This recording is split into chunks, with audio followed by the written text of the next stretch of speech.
మన world cup win అయినాం మామా. సాధించినావు. నువ్వేం చేస్తున్నావు రేడా? మళ్ళీ ఒకసారి హైలైట్ చూస్తున్నా. మేము కూడా చూస్తా ఉండు. చూద్దురులే గాని ఇంటర్వ్యూకి వెళ్ళుండా ఏమైందే? రిజెక్ట్ చేసేనారు.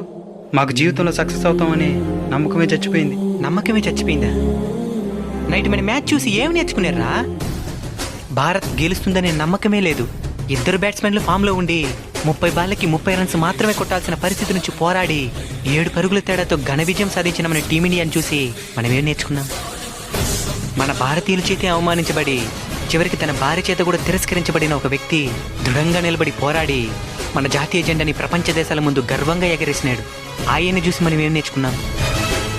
కేవలం 11 మంది పోరాడి 140 కోట్ల భారతీయుల్ని గర్వపడేలా చేయగలిగితే మనం పోరాడి కనీసం మన కుటుంబాన్ని గర్వపడేలా చేయలేమా? చేయగలం. Congratulations team India. మీరు ఆడిన ఆట మాకెన్నో జీవిత పాఠాలను నేర్పించింది. సెల్యూట్.